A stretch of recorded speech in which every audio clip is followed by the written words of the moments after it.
all the participants can benefit from both the question and the answer. Additionally, there is a handout section of your webinar control panel that has 5 resources in there for you. One is a PDF copy of this presentation. The others are the joint policy from the Departments of Education and Health and Human Services on expulsion prevention, as well as the OEL position statement that was created in response to that policy statement. And then there are also 2 resources from the state of Arkansas to kind of give you an idea of how other states are providing guidance to their providers as well.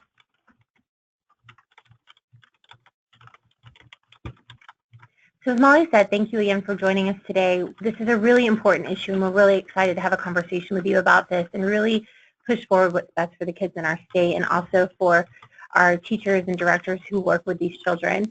So this is just a brief overview of what we're going to walk through today. We're going to go through an overview of the issue, what kind of data do we see happening, what is happening around our nation, why does it matter, why should we do something about that. Then we're going to look at federal and state policies and guidance that were a reaction to all of the data that we're going to discuss. And then for those of you who are sitting there in this moment thinking, oh my gosh, this job is really hard, how can I add one more thing in? Section 4 is for you, and what we tried to do is we're going to go through a couple of best practices that will just be easy shifts and easy changes that you can then implement with your teams to walk away from this and just see things a tiny bit differently. We know that this is just the start of a conversation, but we hope to give you a few tools as you walk away from this to change how you are looking at this policy and the expulsion work that the expulsion prevention work you're doing in your own center or home. And so then we'll finish up by giving you some samples and help you work on how to write your own policy. So we're going to go ahead and get started. So before we get into the depth of everything, we wanted to really take a second and differentiate between 3 terms. So as we started working in this development of our position statement, we noticed that expulsion, suspension, and dismissal were used synonymously. And so what we wanted to do was try to break them down and actually have clear meanings of what. So expulsion is the termination of enrollment for a child or a family in an early learning program due to a challenging behavior, typically is what happens, or also a health condition. So this is a permanent termination of the enrollment of the child. Suspension is the exact same thing, but it's for a temporary time. This can also be even just for an afternoon. Dismissal is something that we often use with expulsion synonymously, but what we want to do is to look at dismissal in a different way. Dismissal is when you remove a child from care when it's something to do with factors other than the child's behavior. So dismissal is typically regarding the parents and typically regarding some of these other issues. Now, we also are very aware that you have to run a business and you have to draw the line in the sand sometimes, and so we completely understand that side of the world. But what we would love to do is also just address a plan for prevention of dismissal as well, if we can, so that we know that the kids don't lose continuity of care and lose their time with you. Because even if it is a parent issue, it's still a disruption of care for the child. So we would love to just dive a little bit deeper into that and see if there are plans we can create to help address this issue as well. So I am going to tell you guys a story. It's the story of a boy named Charlie, and this is meant to give you the view of expulsion, but from the perspective of a child and what happens in the world of the child. So this story was told at the What's Behind Preschool Expulsion Congressional Briefing, and it was told by Claire Lerner from the 0 to 3 organization. So this is take 1, Charlie and Mrs. Tina. Hi everyone, my name is Charlie. I just turned 3 and I'm on my way to preschool.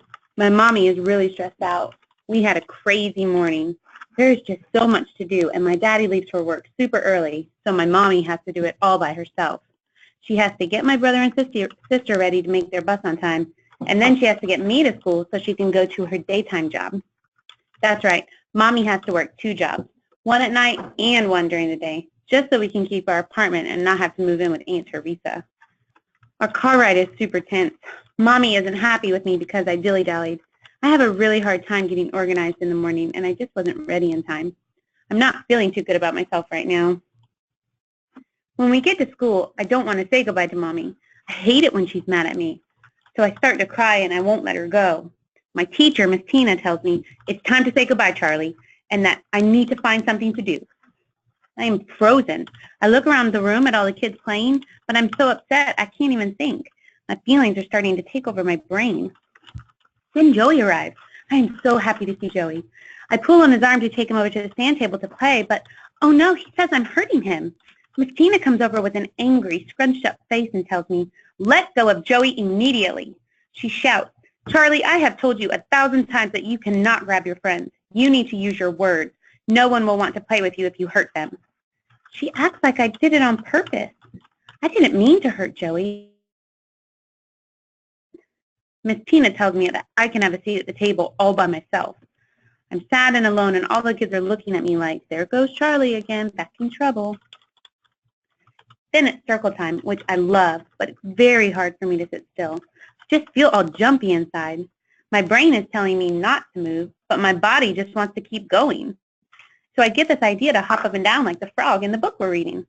The other kids start to get up and jump just like me, but in her angry voice, Miss Tina tells everyone to sit right back down. Then she looks at me and says that since I can't control my body, I have to go sit at the table away from the group. I am always getting into trouble.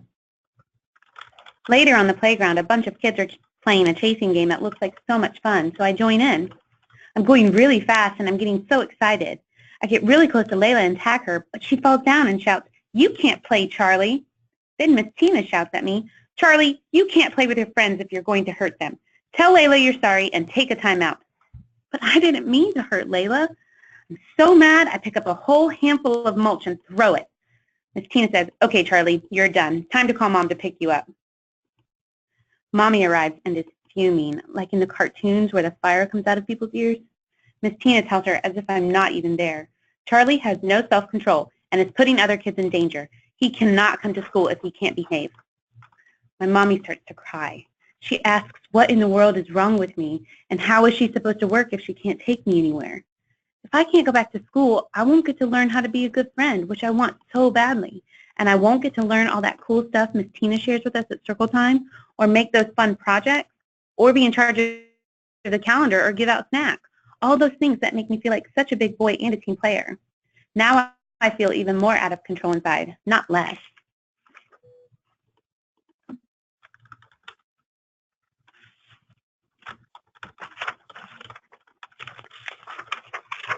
So there are a lot of concerns that surround the issue of expulsion, particularly in early childhood settings.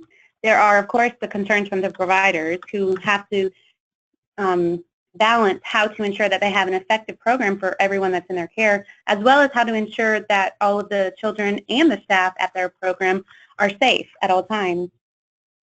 There are also concerns that come from the parents. There are concerns for the parent of the child who is being hit or pushed or bit even. And there are concerns that from that parent that if their child were to retaliate and to bite back or push back, then their child is going to get in trouble as well and then also be expelled. There are concerns from the parents of the child who has the challenging behaviors or special needs. Oftentimes they don't know what to do. They don't know where to turn to. They don't have access to the resources that they need to get the help for their child.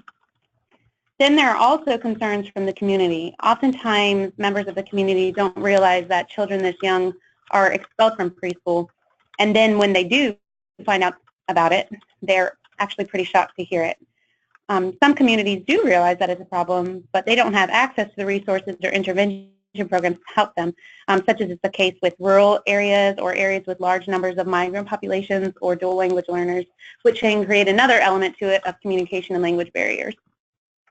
So I'm going to play a video from the, this is from the Congressional Briefing as well, just to talk a little bit more about what's behind the issue.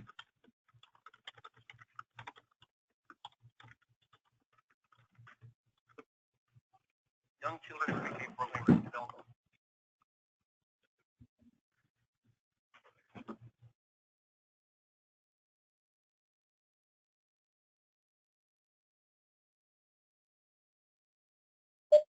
Okay, we're having a tiny bit of technical difficulties. We're going to try it one more time.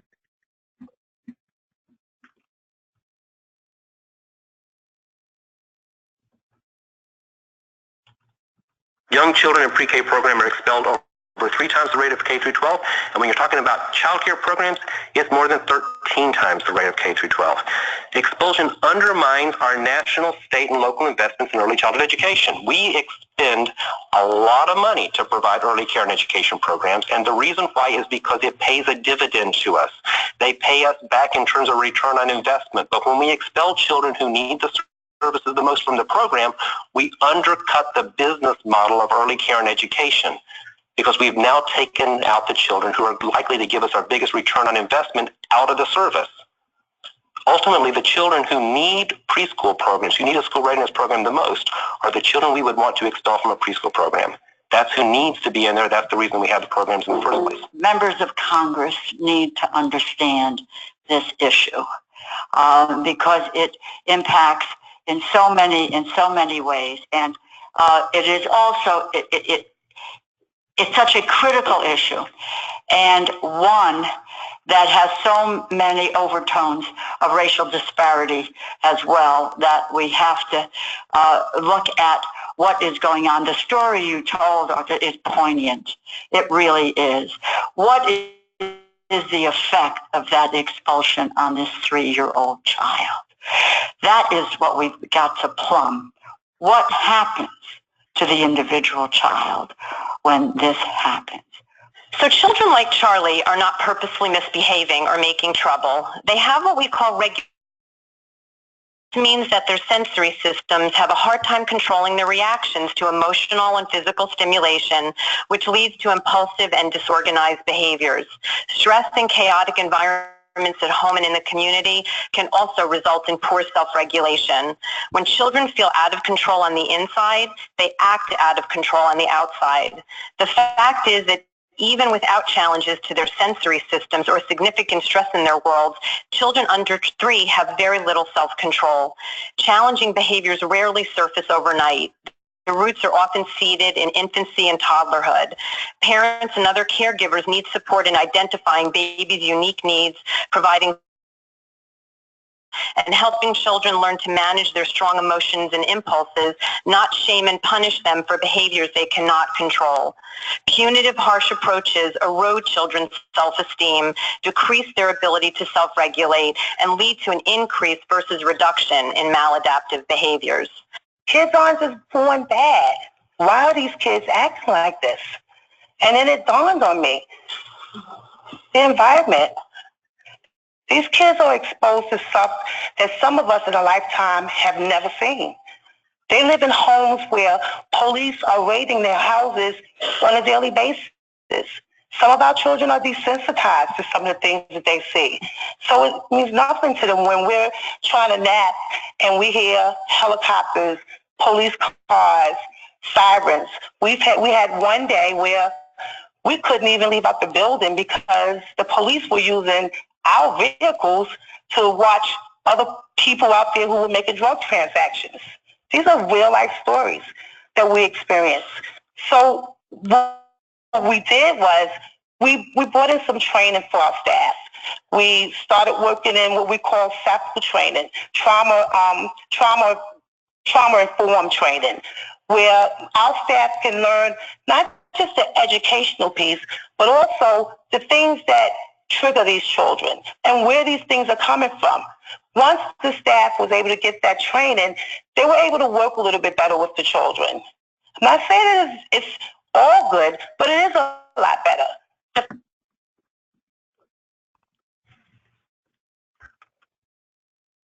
So one of the primary objectives of early education is to teach children these critical social, emotional, and self-regulation skills that will then later set them up for success in school and life, and then ultimately empower them to be our future leaders.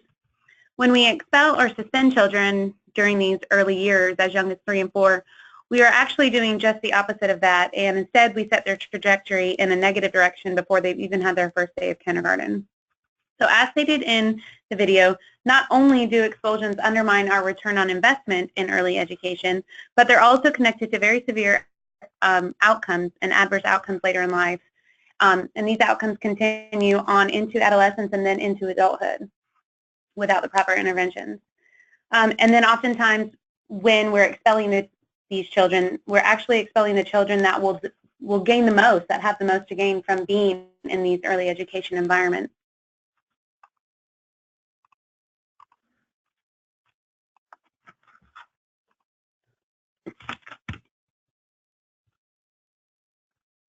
So the next thing we wanted to dive into, now that we kind of know what the impacts are, we really wanted to take a look at nationally, how often is this actually happening? Is this a big issue?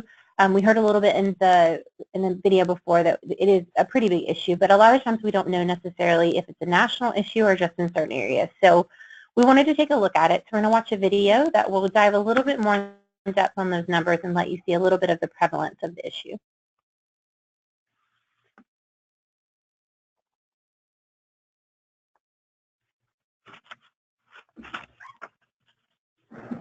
So what was it that we found in terms of the results? Well, we found that 10% of the preschool teachers expelled at least one child in the past 12 months because of a behavior problem, which means 10% of all the preschool classrooms had at least one expulsion in the past 12 months. What else did we find?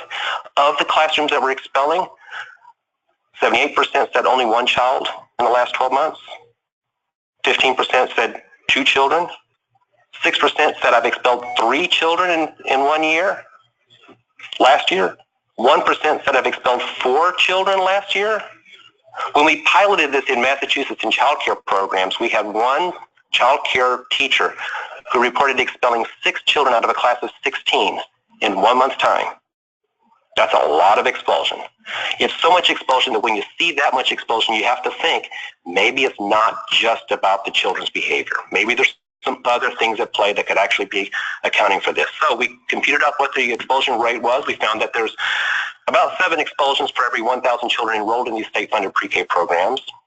And then when we compared it to other data that was collected by the Office of Civil Rights at about that time for the U.S. Department of Education regarding K through 12 children, we found that the K through 12 rate was 2.1 per 1,000. So in other words, these children in state-funded preschool programs were being expelled at a rate more than 3 times that of children in K through 12.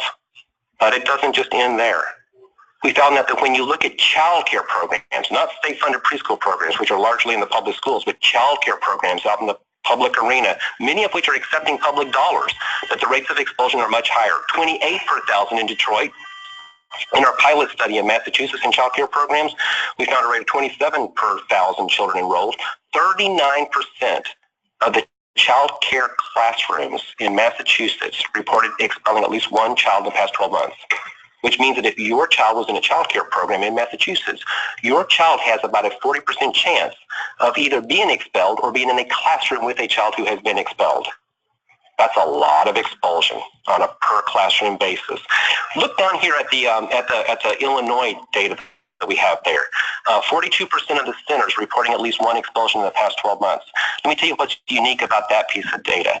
Those 42%, the study that they're talking about there, that was all infant toddler child care centers, serving children 0 to 2. Okay. Sometimes our videos cut a little bit short on this, so bear with us. But really fast, we just want to make sure we got a comment that that you couldn't hear the video. So if you could, just 1 or 2 of you, not everybody, if you could just send us a message and say, yes, we can hear, that would be great.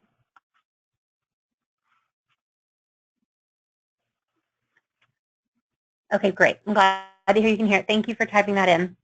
Okay, so just a little bit of an overview of what he discussed in the video are the numbers on the screen. And so you can see that this isn't just a Florida problem, a Georgia problem. This is a national problem that we need to take a look at.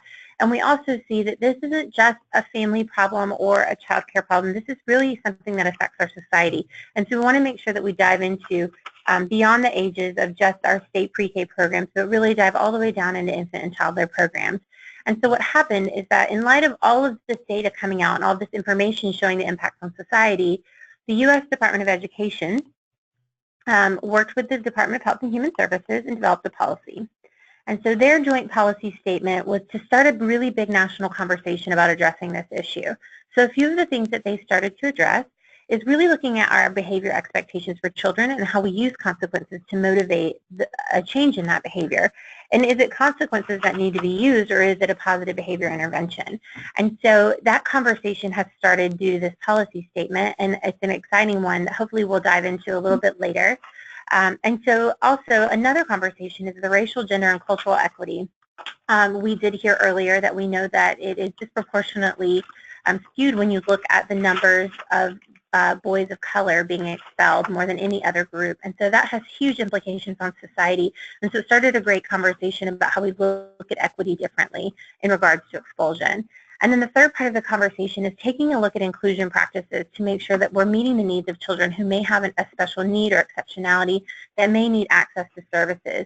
And so we're going to dive a little bit deeper into each of these today, but this helps us as a foundation as we move forward to developing our joint position statement. In response to the federal joint policy statement, OEL has developed a position statement to provide guidance for coalitions and providers in writing their own policies. OEL's position statement provides ways to support the provider, the family, and the child, severely limits the occurrence of expulsion and suspension in early childhood settings.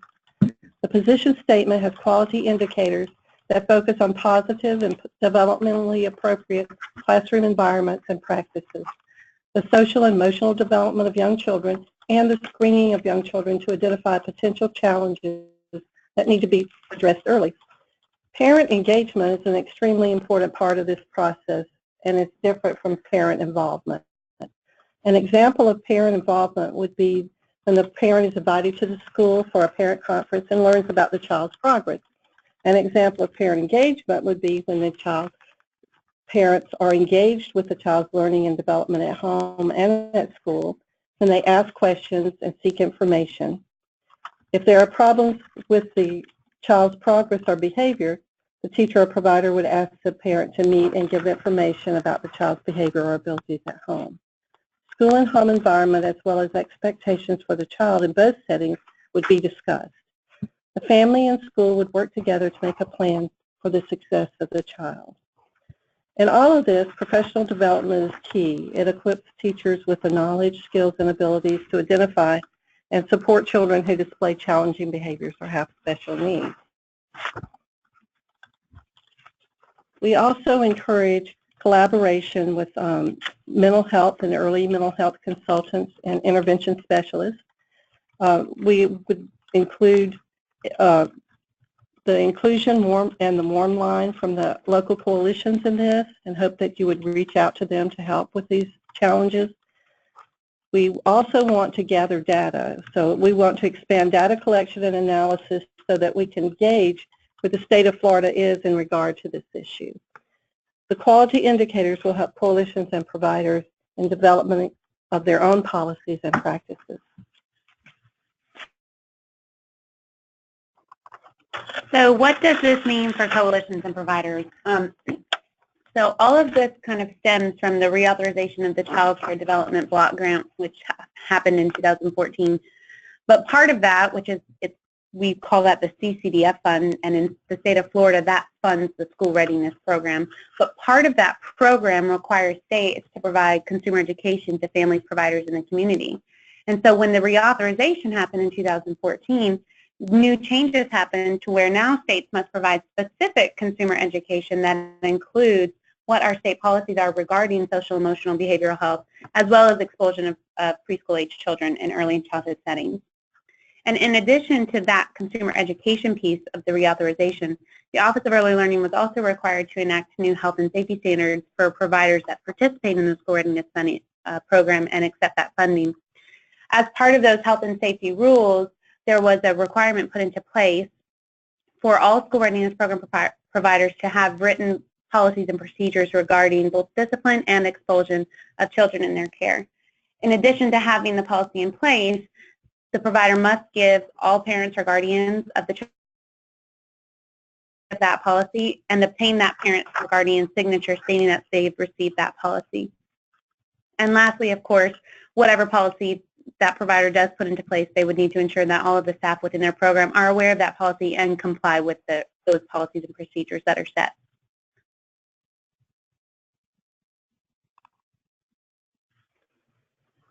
So why is it so important to have a plan on how you will handle challenging behaviors and special needs in the classroom? It's because when these things occur, we have two ways of working. We can be reactive to a situation, or we can be proactive. And in order to think about this, I thought of something that was a personal story that I remember. And it happened a long time ago, in 1978, when I was teaching in Pinellas County in a kindergarten classroom. And a tornado came up out of the Gulf all of a sudden, an F3 tornado, and it just tore across the county. There were no tornado warnings, no alerts, the school did not receive any information about this happening. But a school that was near where I taught was hit with an F3 tornado. The portable classrooms and kindergarten classes at High Point Elementary School were destroyed. 2 kindergarten students were killed. The teacher was injured. The roof collapsed in the classroom. There were students and teachers injured throughout the school.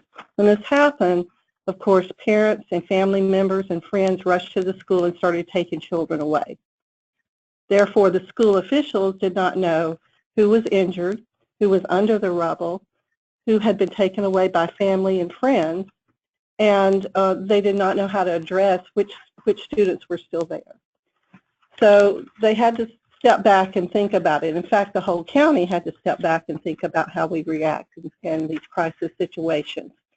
So they had a plan in place that the children would get underneath their desk. Well, that doesn't help you if the roof falls in on your head. They also had a plan in place that parents would come and check their children out from the office. Well, if the office is no longer there, where do you go? So we had to, the whole county had to step back, think about it, and then plan ahead. So they came up with lots of new ways to think about this problem and how they would address it. Like the children would wear name tags that had parent information on the back. There would be a place on the school grounds somewhere where everyone would go and where parents would be funneled to pick up children. They had teachers get to know other teachers' students so that they could identify them and help them find their parents. So when a traumatic event occurs like that, if you don't have a plan that's going to work, then you're just reacting to the situation. And what happens in your brain, and you have to remember it also happens in a child's brain, when a traumatic event occurs, you feel panicked. The reason you feel panicked in an emergency is the result of your body's automatic overproduction of the stress hormone cortisol. The cortisol goes to the brain and slows down the prefrontal cortex, which is the region responsible for making complex decisions and thinking. By overriding your body's reaction, you can continue to access your critical thinking skills. You won't be responding from emotion and distress, but from rational thought if you have a plan in place and you know how to carry through on that plan. When you make a plan and you know how to react when an event occurs, after the situation subsides and everything calms down, you can better assess the situation and your plan and make changes as needed. So that same thing happens when you're in a classroom and a child picks up a large block and throws it and hits someone in the head, or someone spits in your face, or you have 2 or 3 children on a climber and they fall off and you're the only adult out of the classroom. But if you have a plan in place ahead of time, then you know there's a specific person you would call, or there would be a specific child that would run to get another teacher. So the prevention of expulsion and suspension policies, we hope, would have a plan so that you would know what to do when a child first starts having problems, and if a family starts having problems and they report those problems to you, and then to follow through and make just a better situation for the child and family. So similar to emergency preparedness plans, having a plan or policy and procedures in place regarding discipline and expulsion will help not only the provider, but also the teachers, the family, and ultimately the child. It gives them the tools necessary to respond to issues proactively rather than reactively. So having a plan in place before an incident occurs is essential. So I know I need a plan, and I know that it matters. But for those of you who are probably sitting in the middle of lunch breaks and nap time, you're probably thinking, how in the world can I add more to my plate? And so our next few slides are really going to try to address that and try to give you just a few things that you can do that don't require extra funding, that don't require extra staff, and hopefully can make a few small changes. And again, we want to reiterate, we're not telling you that you may not expel or that you may not do any of these things, but what we're asking is hopefully through using some of these skills, you'll have a plan in place that it's not your first reaction or your first tool that you use. And so hopefully going through this will give you a little bit of equipment for that. And so one of the things that we wanted to start with is what happens when you have a challenging behavior, and it may be the cause of a special need or some sort of exceptionality. And so the first step we want to address is, how do I gather information about the situation? How do I take a look at it and actually figure out where to go next? And so we wanted to go through a few of the ways that you can get some information so that you're able to actually go in and address the issue and make a great plan for the child. So one thing that we would encourage you to do is do some observing. This is just an observation of the environment, how the child interacts with the teacher and with his peers or her peers. We would love to see how, if there's a time of day that things happen, if there's any kind of pattern in behavior. And so that's just one way that you can start. Another way to gather information is to work with the families to give them information about what's happening during the day, and also ask them for information about what may be happening at home. Work together to really get the best information that you can so that you can address the issue. The next step would be the formation of a specialized care team. And while this isn't necessarily gathering information, what this is a group that gets together that plans together for the child. So we're asking that you not look for information by yourself and not try to develop a plan by yourself, but reach out and gather the people around you that you can, whether it be just the teacher and the family or anyone else that you have on your team that may be helpful in planning for the child and the family. Screening is another tool you can use. The coalitions have access to ASQ and ASQ SE2. So these are just a really quick snapshot in time that can give you flags to let you know if anything seems to be delayed in the child's development. If you want to dig a little deeper into that, you can do a child formative assessment, and this will give you a little bit more of a depth into what may actually be happening by dimension of development. And so this is another way you can gather information. For your children who are currently receiving services, they can look at a current IFSP or an IEP, and that's an individualized family support plan or service plan, depending on who's addressing it. And then an IEP is an individualized education plan. So your IFSP is going to be for your children infant through 2, and an IEP is for your children 3 through 5. If they have these types of plans, you may be able to take that information and use what's written in that plan to integrate it into your classroom to help further the interventions for that child. But this is a great place to go to get information on if this could be a special need causing the behavior.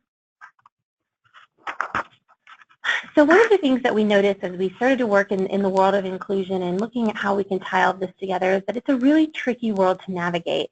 And a lot of times there's not a ton of funding and there are wait lists. So what we wanted to do is give you kind of an overview of, one, how the system works, 2, which age group goes to which service, and also who do I have if I can't get into services or I can't get the funding or they're not funded and we have wait lists. So as you'll see on the age groups on the left, and in the middle you'll see that on both groups there are some that are consistent across the age groups. The first one we want to specialists at your local coalition. Reaching out to them can get you access to all kinds of support, professional development. They can help you navigate this system and understand what's best for the child. They can help if you don't have parental permission. They can help you as a director help get professional development for the teacher. And so these are just a wealth of information if you can reach out and connect with them at the coalition. Another person that's at the coalition or a team that's at the coalition is your CCR&R team. Now, this group specifically will really address family engagement and family resources. And they may go beyond that, but one of the things we wanted to point out by pointing out CCR&R is that you may have a family who's coming in and have a lot of trauma going on that you're trying to help, but if they don't know how they're going to pay their bills and they don't know how they're going to afford their groceries, it's probably going to be hard to break through to them. And so we really need to make sure that they feel safe and supported before we try to give them more. And so CCR&R can come in and play that role with you. Now, where we break up into the age groups is when you start to think about a funding that funds services for young children, and this funding is called IDEA funding. And so this funding is broken into 2 sections, Part C and Part B. Part C is going to be what funds children birth through 2. You get access to those services by reaching out to Early Steps. I know tons of you are familiar with Early Steps, so if you are, that's great. But for those of you who may not, Early Steps runs from the Department of Health, and they are who will actually be your gateway into getting services for the children. I would definitely suggest bringing your inclusion specialist in before you start reaching out to these programs. But if you want to, you can call them and they can help you navigate the system. Now, if your child has crossed over into age 3 and older, you're going to reach out to Child Find. And Child Find is your access to services in Part B. And Part B is run by the Department of Education and the Bureau of Exceptional Education and Student Services. And so if you have a child in that age group, I would reach out to your inclusion specialist at the Coalition or call their warm line, which is on their website, and they will help you get access into or reaching out to get access to Part B. Child Find as well, you can give them a call and they will help you get into Part B. Now, if you leave this and forget who does what, just know that you can call any of these people and they can get you to the right person. But we thought it may be helpful to navigate so you know which part of the world you're going to depending on the age of the child. And so remember, birth through 2, you're looking at Part C with Early Steps, and 3 through 5, you're looking at Part B with Child Find. But as always, reach out to your warm line and inclusion specialist at the Coalition, and they can help you get started. So some other, we talked about the warm line, the specialized care team, Early Steps, and Child Find, but we wanted to go into a couple of other available resources. So if you have current service providers that are already serving the children, we would say reach out to them. If you have therapists that are coming to your school or your center or your home to do therapy, ask them to come and do it in front of you if they will. If you can pick up some of those tips from them, you can integrate it further into the classroom. And some things obviously are very specialized, but there are a few small things that they can guide you on to help you know what the best next steps are for the children in your care. Mental health consultants are another group. We have a capacity of these in the state, but these are basically not, I know our initial reaction to mental health seems a little scary, but think of mental health the same way you do physical health. They address the social and emotional development of the child and can help do a lot of coaching or do reflective supervision with your teachers to help see what types of things we can integrate into our practice to help really develop strong mental health of the children in our care. TAPS is another organization that's around, and TAPS is a discretionary project of the Department of Education, stands for Technical Assistance and Training System. This is a group that goes into that Part B side of the world with 3 through 5, and their job is to go out and help just offer professional development, offer technical assistance, and help equip teachers to be able to integrate practices that help children who may have special needs. Okay, and so a good point came up, and what do we do with parent permission? And so when you go into looking at a child specifically, you will need parent permission, but when you look at this as a whole, your inclusion specialist can actually help you as a classroom approach instead of necessarily going straight into a conversation with the child. Most parents, I know it can be a little hard to have that conversation with, so that you can look into referrals or other things like that. Definitely pursue that, but if you just aren't able to get that from them, reach out to your inclusion specialist because they have lots of information that you can do to still help support that child and the family and your teachers to do what's best for that child. So that's a great question. Thank you, Christine. Okay, so moving on, some other available provider tools, and these are some of those things that don't cost more, that are available and you can do on your own to look at it from a classroom approach. So the classroom assessment tool that helps measure the interactions between the teacher and the child. For those of you who are in the Early Learning Performance Funding Project, you have had access to this, so this isn't new. So one of the things you'll want to do with this is reach out to your coalition, and what they can do is come out and do an assessment. And what this does is really help target every dimension of your teaching. I remember the first time I saw this, I thought, oh, I just wish I had this when I was a teacher, because it really helps refine down to the smallest detail of how you teach and interact with your children. So this is a great tool to take a look at to see if you can help with some of your inclusive practices, as well as just general practices altogether. The B piece is another tool that is available on our website. It's the best practices in inclusive early childhood education. Right now we only have the practitioner tool available. The directors will be coming soon.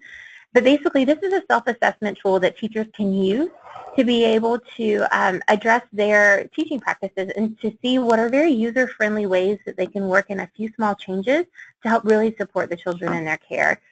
When we made this, we started looking at all of these available tools, and they were really complicated. And so we tried to bring this down to a really user-friendly method so that a teacher can set goals for their own professional development. So if you want access to that, that's on our website as well. So when you start to think about child, so we're going to take a look at Charlie Part 2. Okay, so this is Charlie, take 2, Charlie and Mrs. Patty. Hi everyone, my name is Charlie. I just turned 3 and I'm on my way to preschool. So you already know we had a really stressful morning, that my mommy is mad, hard time separating her from her at school because we were in a bad place with each other. But this time, Miss Patty is in charge. She comes over with the warmest smile and says to my mommy, "Tough morning, huh? Don't I know about those?" Wow, my mommy relaxes a little. Then Miss Patty crouches down to my eye level and says, "Charlie, we are so glad to see you. I know it's hard to say goodbye to Mom sometimes, but she needs to go do her job. And guess what? You also have an important job to do. That's right, feeding the fish." I see Mommy gives a big smile to Miss Patty. Then she gives me a big hug and tells me that she knows I'm going to be a great helper and to have a great day. I'm so proud and excited to help Miss Patty that I don't even watch my mommy go out the door. Then Joey arrives. I am so happy to see Joey. I pull on his arm and take him over to the sand table to play. But oh no, he says I'm hurting him. But I didn't mean to. I just wanted him to play. Miss Patty comes over and gently puts her hand on mine and says, "Are you trying to get Joey's attention, Charlie?" "Exactly, Miss Patty. Spot on." Then she explains, "Grabbing someone's arm hurts, and I know you don't want to hurt Joey. So let's find another way to let him know what you're thinking, like using your words. Can you tell Joey what you want to do with him?" And with her help, I do. Then Joey and I have so much fun at the sand table building a sand cave for our animals. Next, it's circle time. Miss Patty knows how hard it is for me to sit still, so she gives me a squishy ball to squeeze so that I can move my body without disturbing the group. Miss Patty really gets me. And then, when I start to hop up and down like the frog in the book, instead of getting mad at me, she suggests that we all get up and act out a story. She turns my idea into something that makes everyone happy. Later on the playground, a bunch of kids are playing a chasing game that looks like so much fun. So I join in. I get really close to Layla, though, and tag her, but I push her too hard by accident, and she falls down. Miss Patty comes over and says, "Charlie, it looks like your body got really revved up, and you didn't know your own strength. You didn't mean to push Layla down, but it's still important to apologize and make sure that Layla is okay," which Miss Patty helps me to do. Then she has another great idea. She announces that we're all going to get out our energy by playing a game where we push each other on scooter boards to the other side of the playground. This way, I can use all of my pushing power, but in a fun, safe way that I can do with my friends. Now it's time to go home. When Mommy picks me up, Miss Patty tells her how much energy I have and how my body craves movement, but that it's not my fault. It's just how I'm wired. I think that's the funny word she used. She explains that we're working on ways to help me learn to control my body and my feelings, and how proud she is of me for trying so hard, because it is really hard work. Mommy looks so happy, and she gives me a big hug. Miss Patty also tells Mommy that she has put a list in my backpack of stuff that she and Daddy can do at home to help me be in more control, so that we can have less anger and more love. So in the second scenario, we see the same behaviors, but a completely different reaction on the part of the teacher and a completely different outcome for the child. And why is that? Well, it's because Miss Patty has had specific training on understanding the root causes of these challenging behaviors, and has also benefited from modeling and support of her supervisor on how to remain empathetic to the children and loving, while also setting appropriate limits, which provides Charlie the tools he needs to cope and adapt in his group setting. These are skills that he's going to need to succeed and thrive in the outside world. Equally important, Patty's program sees parents as partners. They don't blame or criticize, which only alienates families. Instead, they are empathetic to the challenges that parents face, and they see their role as helping parents understand and nurture their children's healthy development. So although today we are focusing on supporting early childhood programs and caregivers and how to best support them in preventing expulsion and suspension, it's also important to note that we definitely need to support parents in nurturing positive social emotional development starting from birth. So quality programs will try to do both of these things. So again, sitting there trying to think about what do we do that we can actually fit into our crazy schedule and on all of the work we already have to do. We're going to just take a dive into that and see what some of the things are that we can do. And so we started with thinking the best because the University of Oregon did a study a few years back where they actually taught teachers to pause and just take a second to rewrite the story about what was happening in the lives of the children in that moment. And by doing this, they decreased their expulsion by almost 50%. And so we thought we would start with this one because it's a pretty simple shift. So we're going to start today doing that. So having what some people call positive intent or pausing or thinking the best, it teaches you how to see the best in everyone and just to see it in a different way, which then keeps you regulated so you can bring your best to the child. So this is what happens when somebody cuts you off in traffic. And for some of you, you may be deep breathing. Some of you may be hitting your steering wheel. Some of you may be using a couple of choice words. But we're going to hope in that moment that we could stop, take a second, and think about it differently. Because if somebody cuts you off, but you know they're on their way to the hospital to have a baby, you would move over and be completely fine with that. And so while it doesn't change the situation, it changes you so that you're at your best to address that moment. And so this is the same thing with kids. When you have children that are doing things that you just can't wrap your head around, if you can pause for a second before you react, you can take the time to actually address the situation for what actually could be happening instead of applying the judgment that sometimes we do when we're tired and exhausted and we've been with kids all day. So we're going to practice this a little bit. We're going to ask you to use your question box. And what we're going to do is we're going to go through these statements and try to reframe them to see the child differently.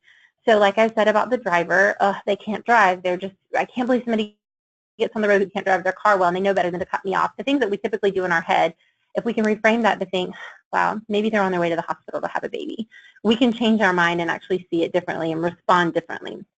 So we're going to give you a couple of seconds to take a look at this.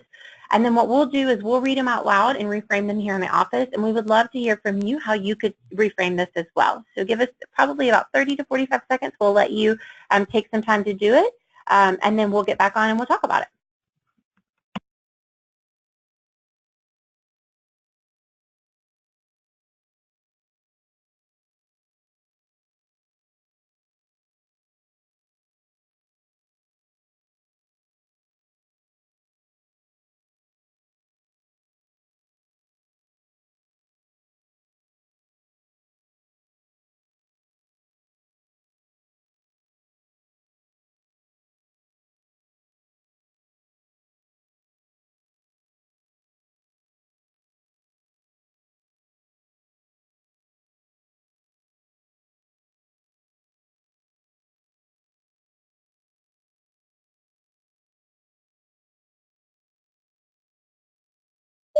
Okay, I see the responses coming in, so we're going to go ahead and get started with, they're just trying to get my attention. So Sunny is going to reframe that for us.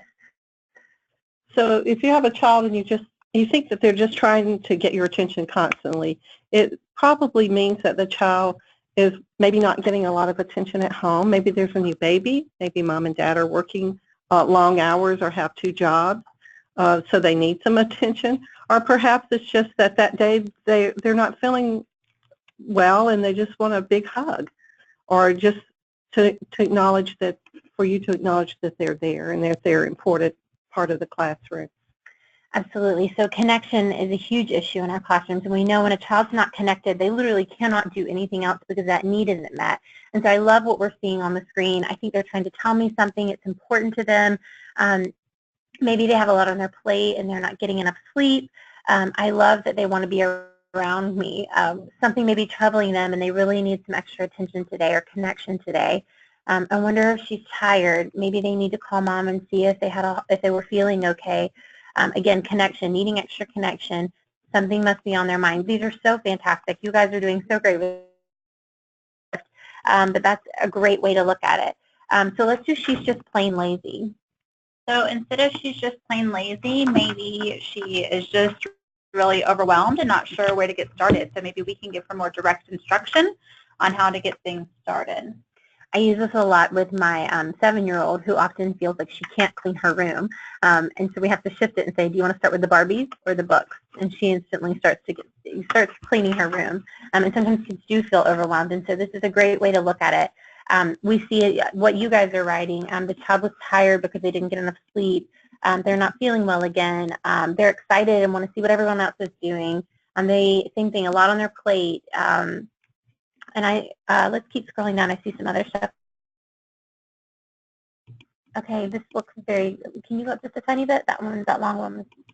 Okay, it said, I found it helpful to think about my own problems and struggles as a child as I deal with the problems of my children in my care.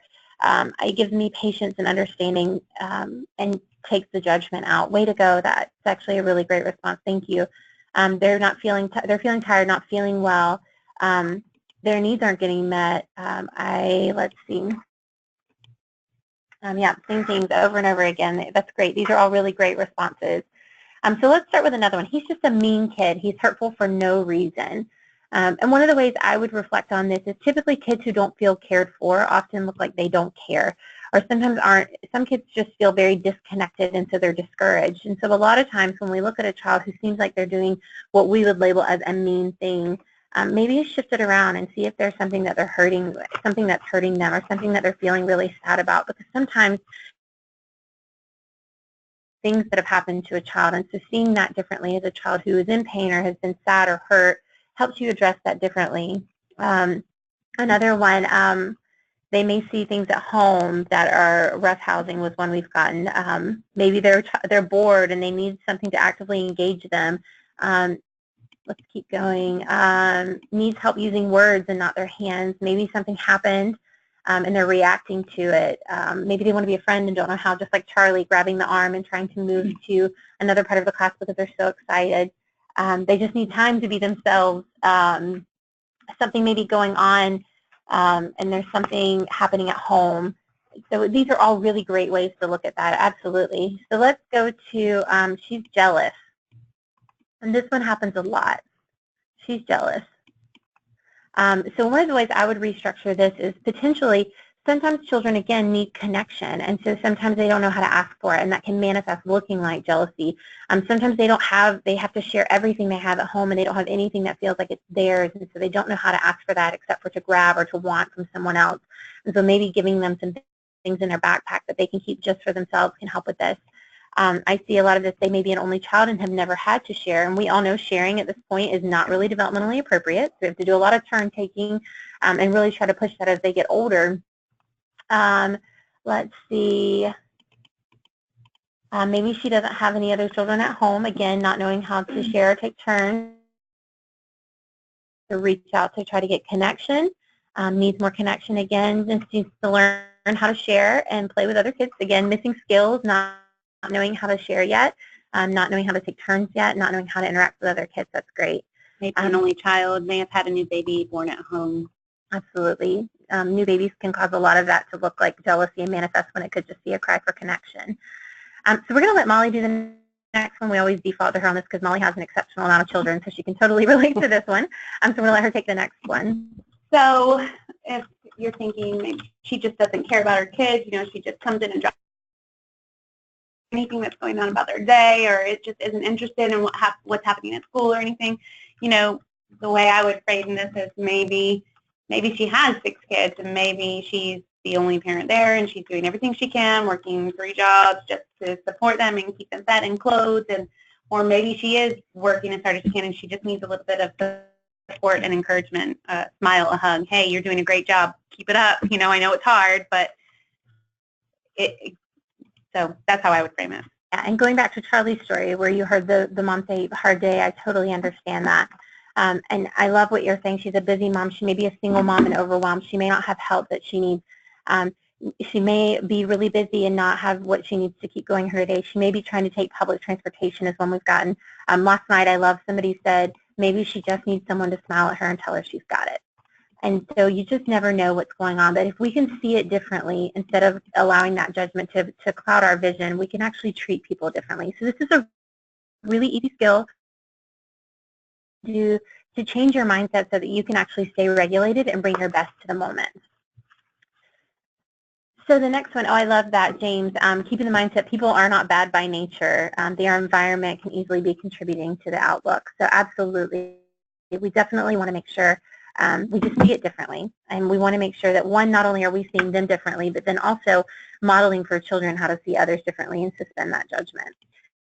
So let's move into the next skill. This, again, is a free skill, just an easy shift but it makes a huge difference. And so we're going to look at empathy. And what I love about empathy is our skill here is just really trying to see and guess what the child may be feeling and try to connect with it, and then help the child be able to recognize it and label it. But to be able to do that and help them to regulate it, but to be able to do that, we have to embrace this idea that the moment is what it is. You can't try to help a situation if you're trying to negate what's actually happening. And so one of my favorite memories as a teacher, and by favorite I mean horrifically hard moments as a teacher, I was a 2-year-old teacher, and I've got kids in my block center doing dumping and fill, which means that technically they're dumping and no filling. We have cars and blocks and horses and everything you can imagine all now on the floor from multiple buckets. In the biggest center in my room, it's time for the playground. We just cleaned the room. I'm helping a child potty. There's someone beside me yelling my name, and there's a kid dumping out the lunch boxes. I remember in that moment thinking, I don't get paid enough for this. And so one of the things we have to do as an early educator is be able to look at that moment and not talk about what it should be. They shouldn't be getting into my lunch boxes. They should know that when they take things out, they should put it back in the box. I put those pictures on the box so they know exactly where they go. They know it's time for the playground. They shouldn't be making a mess. We just cleaned up. This child should be potty trained by now, and they should not be calling my name left and right. And it's so easy to go to that place when you're exhausted. But what empathy does is takes a moment and just says, it is what it is. How do I move this moment forward? So one of the examples that you hear in a conscious discipline lesson is that the hat's on the floor. And while we think it should be on someone's head or in a closet, the hat's on the floor. So how do we get it off the floor? And so if we can stop and take a moment and just say, you know what, I can't change this moment, but I can try to have empathy with myself on how I'm feeling, and also empathy with the child for whatever challenging behavior that they're going through in that moment, and help them understand that emotion. So this would be the moment where you can walk over to the child dumping the lunch boxes and say, you seem hungry, ask for a snack instead, or you wanted to make a mountain in blocks, so you dumped everything on the floor. Next time, try the Play-Doh. You needed my attention, and so you pulled my shirt. Next time, ask me or tap me on the shoulder. But I have to be able to understand what their need and their want was before I can coach and offer the best skills for that moment. So if you think about combining this with the last skill, the mom who feels overwhelmed, or the child who we felt like were feeling overwhelmed and needed help getting started, and so we gave them some skills to choose from. So empathy is just the ability to address the moment, let it be as it is, and then move forward and choosing to empathize with yourself and the child to help everyone move out of the moment together. With infants and toddlers, you can start this skill by every time they cry, taking a deep breath and saying, you're safe, I've got you, it's hard when you're hungry, you can handle this. And so giving that emotion to them and that safety to them helps them then have empathy and understand the emotions that they're feeling. And so this is a really great, easy skill to shift to. It's hard to do in practice all the time, but if you can practice just accepting the moment as it is and trying to assume the best in the child and understand what the need is underneath it, it'll help you bring the best skills to the child to move them forward and you forward out of those moments. So we're going to move to one more. And this one is a bigger overarching skill to take on, and this is called creating a caring community and culture. I know some people call this a school family. We've heard a couple of other things called this. So absolutely, you're going to create a community that everyone's in this together, and it's our job to keep each other safe and our job to connect and make sure our school is safe or our home is safe. And so this is you create a community where everyone has conversations where when a child's absent, they come back and you say, gosh, we just weren't the same without you. The same with a family who may have gone on vacation and come back, or they were away for something and they come back, and you let them know that you noticed they were gone. Another way to do this is by offering jobs. Everyone has a job to play, just like Charlie with the fish. And so when they're away, they know that they have value, and they know that nobody's going to fill their role in that school family. And so it's really important for them to be a part of it. Another way to do this is having your own identity as a community. You can create rituals, routines, things you do.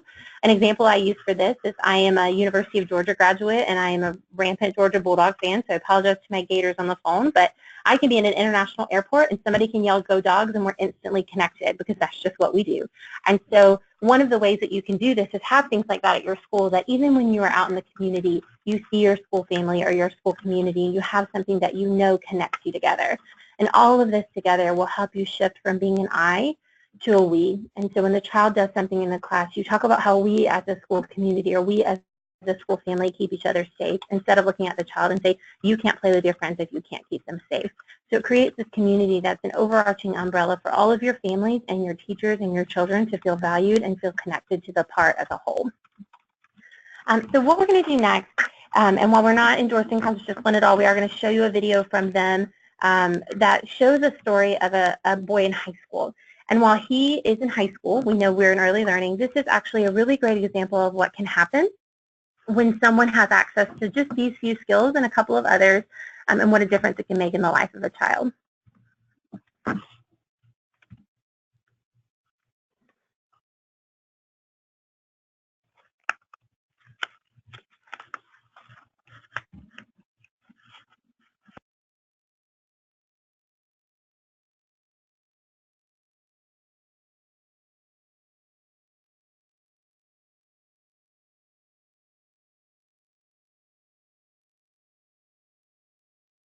And I was born in Lacombe, Louisiana.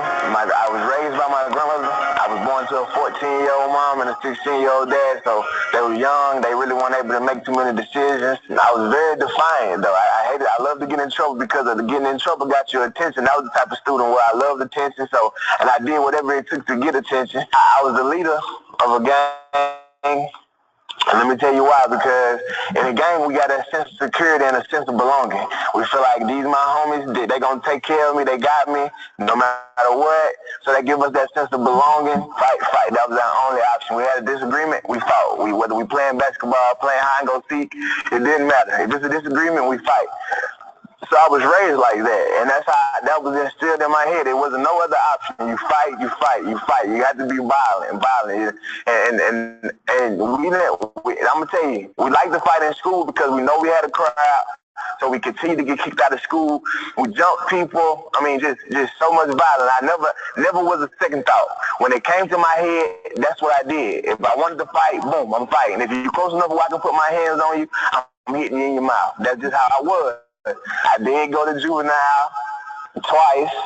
My name is Donna Porter, and I teach public speaking at Picayune Memorial High School in Picayune, Mississippi. I knew. I sat back and thought about it. When you late to something, everybody looks at you. And all of a sudden, the door flings open, and this huge student that I've never seen in my life walks in and says, "What's up?"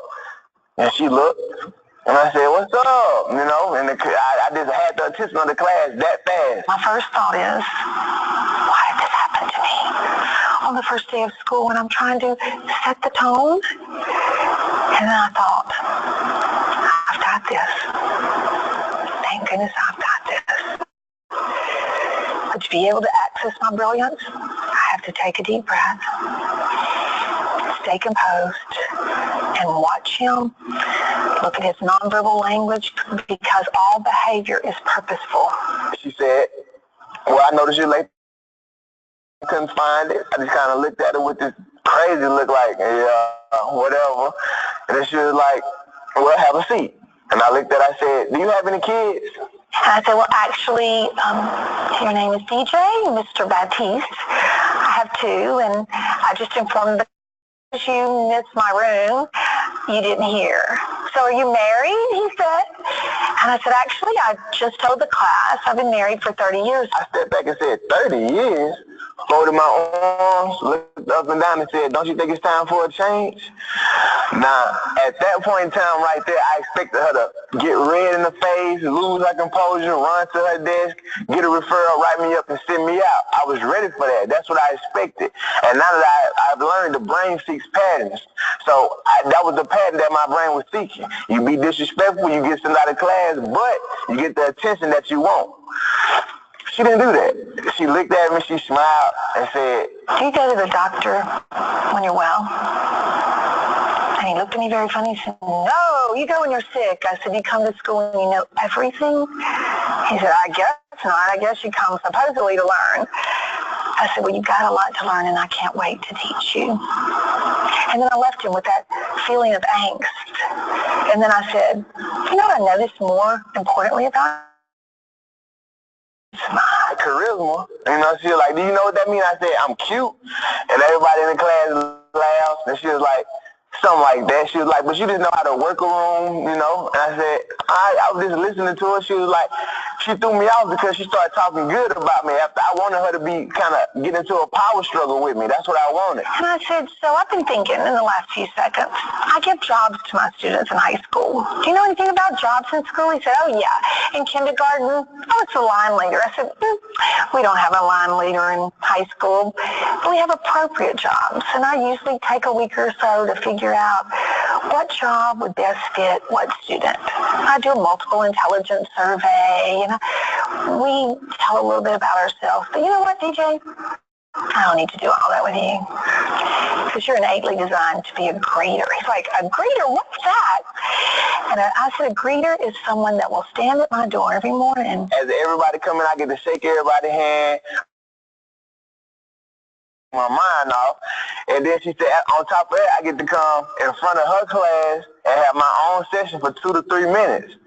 How does that sound? That's what she said. I said, it sounds too good to be true, so let me run it back to you. I said, so you mean to tell me I get to stand outside your classroom, shake everybody's hand who comes by, then on top of that, I get to come in front of the class and have my own session? She was like, yeah. I said, well, I want, you know what I'm saying, I want to try this. She was like, but it's one catch. And I remember I dropped my head like I knew it was something, you know. All you have to do is be on time. Because if you're my greeter, that means you have to be the first one here so everybody get a chance to see you and shake your hand before they walk in my classroom. And I just remember shaking my head like, I try this, you know. I see what it's something here I can't tell yet, but it was something there, and I just remember thinking I try this. And she said, okay, pick up your backpack that you threw down and go have a seat. And that was the first day of my new life. Day 2, I'm standing in the hall and I see this mass of people just partying, and the only figurative language I can think of is Moses parting the Red Sea. And here comes this huge guy, and I hear these words that are so important for anybody watching this video. Everybody move out of my way. I've got to get to Miss Porter's class on time because, listen, I have a job to do. I have a job to do. A disconnected child is a discouraged child. He needed to be encouraged, and every day he stood from day 2. He had been in the criminal justice center. He had been expelled from the alternative school. He had been in school out isolation, out of school suspension. Nothing worked. All he needed was to be encouraged.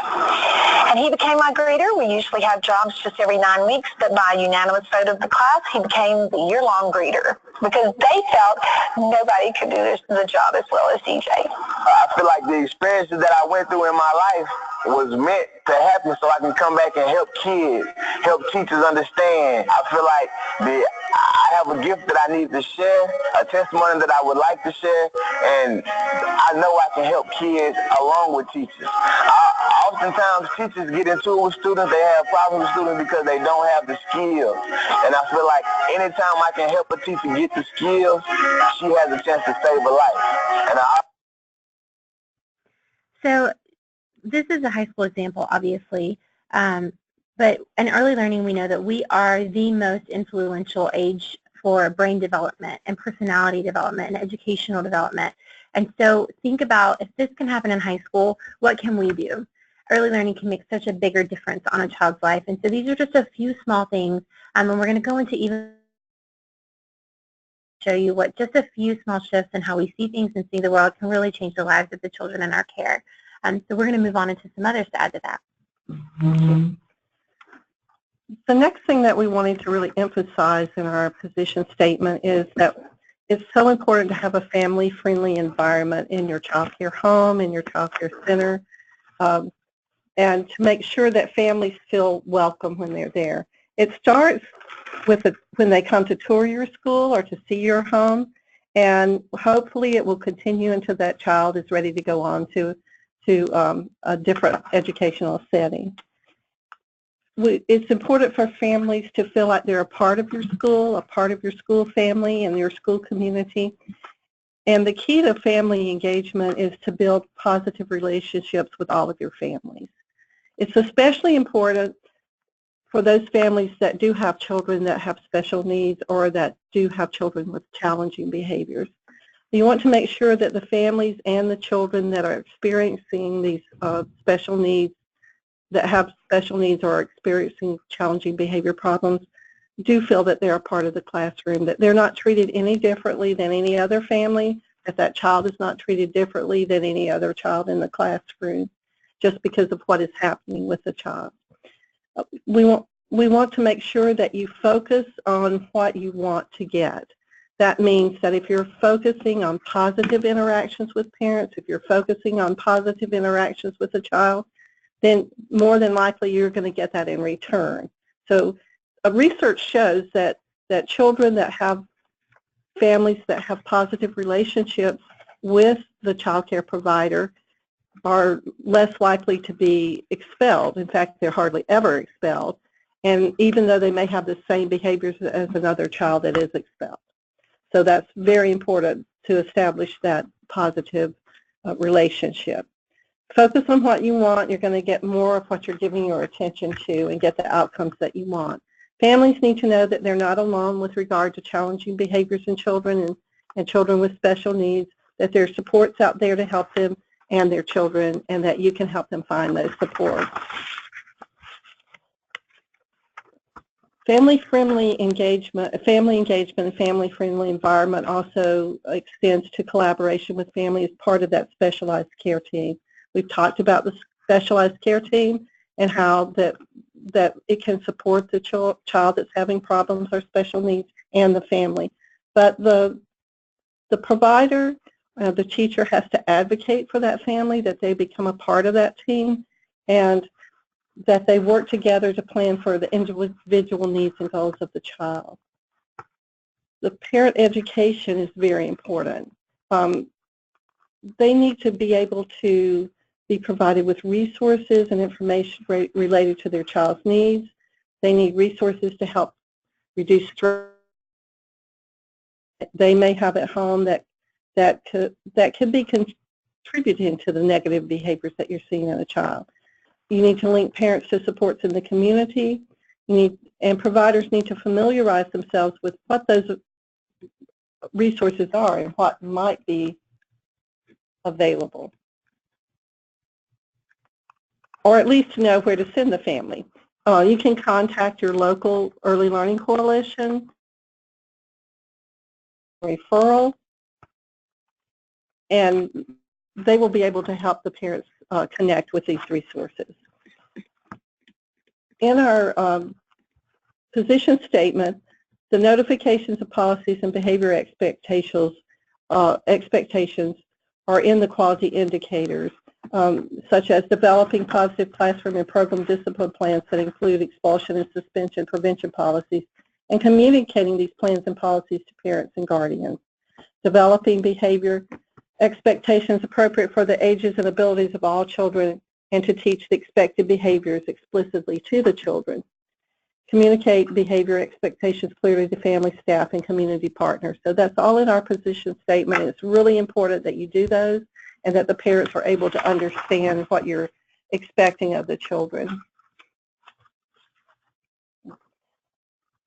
We have already said that professional development is the key to eliminating and reducing the number of expulsions and suspensions in early childhood settings.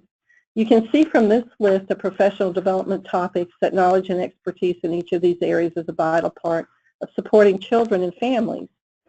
If you look, it's very important for providers, teachers, and parents to know about developmentally appropriate practices, to know about social and emotional development in children and how to support that, and that means.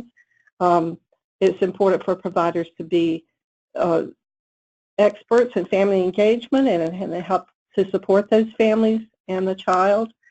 You need to know what an emotionally safe classroom looks like, what it sounds like, what it feels like to be in that setting. Providers need to know about trauma-informed care. You may be dealing with a child that has experienced trauma. You may be dealing with parents that have experienced trauma, and you need to be able to know how to interact with them. You need to be aware of cultural responsiveness because of the diversity of families that you may be serving. And you need to be aware and know how to deal with implicit bias that you may have and not even know, or other teachers in your center. Now we're going to talk about writing the policy. So if there is you would start out with the intent or the purpose of the policy. And we've given you 2 examples of language that you may want to use, or you may be want to consider something similar to this. In the first one, it says, our program is committed to providing a safe, nurturing environment conducive to learning and growth for all of our children. We strive to ensure all of our children are set up for success regardless of their needs or developmental level.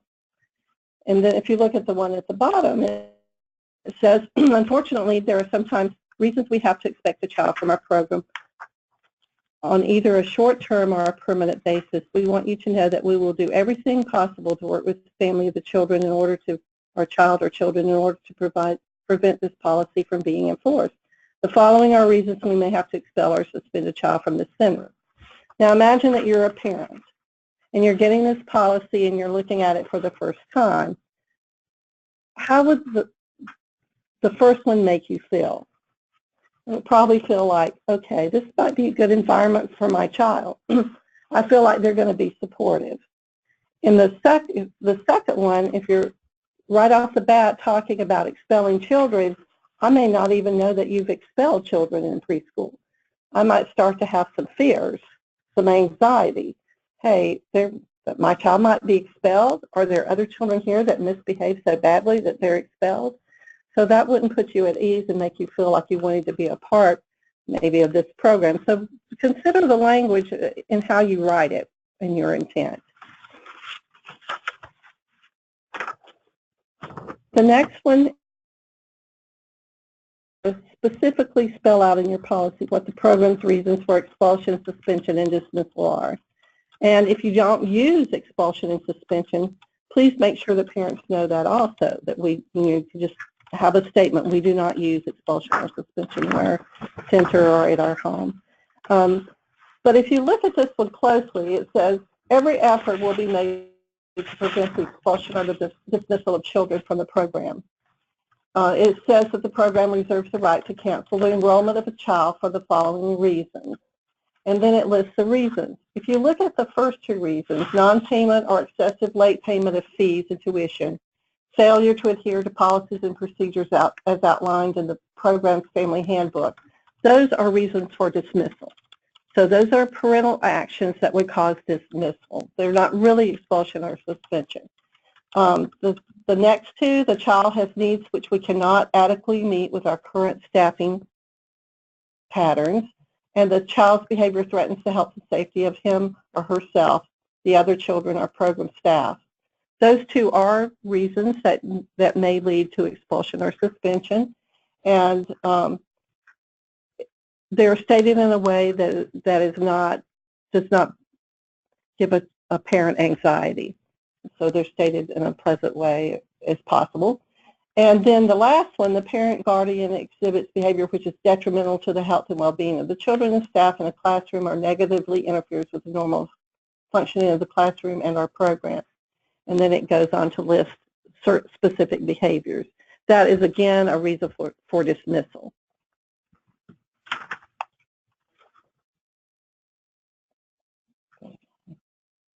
Combining expulsion and prevention with the behavior or discipline policy is a great way to address the topic. If a discipline or behavior policy informs the parents of the expectations the staff have of the children and what the staff does to support these behaviors, with a focus on positive behaviors and developmentally appropriate expectations of children at all age levels, and then again with frequent communication with families, it will show parents that the staff will do everything they can for children and parents to avoid expulsions and suspensions of the children. Expulsion does not need to be a standalone policy and is better understood by parents as a part of the overall behavior or discipline policy. And if you look at these 2 examples of language, the first one says, thank you for choosing to allow our staff to support your child's development. We are committed to each child's social, emotional development, and so we do not dismiss children from our program because of concerns with behavior. So right off the bat, that provider is telling parents that they're there to help support their children. and to help their children learn and develop social and emotionally. Behavior concerns tell us that the children need more time, support, and practice to develop their social and emotional skills. When serious concerns arise, we will partner with parents and professionals who specialize in supporting children's social and emotional health. That would be your specialized care team, and they're just telling you that they're going to do everything possible and get as much help as possible to support a child who is having problems. On rare occasions, we may work with families to seek the best care for their child if all parties agree that our program can no longer meet the needs of that individual child. Does it mean that you will never ask a child to leave? No. It means that you're going to do as much as possible for that child and that family to keep them in that good quality child care environment. But if you cannot help the child and the family and support the family, that you're going to assist and help finding maybe another place for that child, another placement. That's when you would call CCR&R, get with your local coalition, and try to find a child care center that may be better, may provide better support for that child and family. So look at that language and then contrast it with the language at the bottom. Child's actions for expulsion. Failure of child to adjust after a reasonable amount of time. Okay, what's a reasonable amount of time? Is it 1 week, 2 weeks, a month, 6 months? What is that? Uncontrollable tantrums and angry outbursts. Bullying or hurting other children, pushing, kicking, punching, cursing, etc. Threatening other children with violent words. Other at the discretion of the director. Yes, these may be valid reasons to expel or suspend a child. But if you're looking at both types of language and you're a parent, what are you going to think about those programs? Okay, maybe the first one might provide more support for my child. Maybe the second one is, I'm thinking, okay, how much time are they going to give my child? Oh, what if he's in a bad mood one day and he yells at the teacher? Or what if he hits a child one day? Or are there children in this preschool that actually do these things, that they're going to hit my child, they're going to push my child, they're screaming obscenities? Maybe I don't want my child in the center. So really think about what you're putting into your discipline policy and into your expulsion suspension policy, and how parents might react to that, to the language there. In this one, it focuses on the preventive measures, and it lets families know that expulsion and suspension is a last resort. The use of child screenings and interventions, positive behavior techniques used consistently by the staff, and frequent communication with families show the efforts taken by the program to avoid expulsion and suspension. So if you just want to look at the language here, it says these are the steps taken prior to expulsion and suspension or suspension. You know, they're using positive behavior in the school. They have screenings to look for specific problems that the child may have. They're reaching out to inclusion specialists. They're calling the warn line. They have a specialized care team. They have mental health consultants when available. The staff, if you look below, it says positive actions that will be taken in order to prevent expulsion. The staff will try to redirect the child. They'll teach appropriate skills. They'll assess the environment, the classroom environment, the activities that are going on in the classroom, and the supervision that's there. They'll use positive measures and language while disciplining children. They'll celebrate appropriate behaviors. They will maintain strong connections with the child at all times. They'll consistently apply consequences for rules. And the child and parent will be notified if any disruptive behaviors occur. Then it also mentions the specialized care team will be formed to support the child. This lets a parent know that even if their child does have problems, the staff's there to support them. The staff is there to help find resources for the child and the family. The next part of your policy, you should just make sure that you're communicating with parents and fostering a positive relationship with the families. And in this one, they even, this provider even indicates what they would do regularly with families, like communicating with staff, partnering with us to work with all children, including those needing higher levels of support, understanding and acknowledging that they do not expel children, as they are learning these skills, that they give them adequate time to learn the proper social and emotional skills. To best serve children, we may need to partner with social and emotional experts to help your child build the best foundation for academic and life success. So that is another way to show that they are supporting the child, they're supporting the family, and they're going to do as much as possible before expulsion and suspension would take place. And if they find that they cannot help the family, then this part at the bottom, transition to another provider. On rare occasions, we may work with families to seek the best care for their child if all parties agree that our program can no longer meet the needs of an individual. Find another program that may be a better fit for their child. And it may be just sending them to the local coalition to get help and to get resources for the family and to find a more acceptable provider for that child.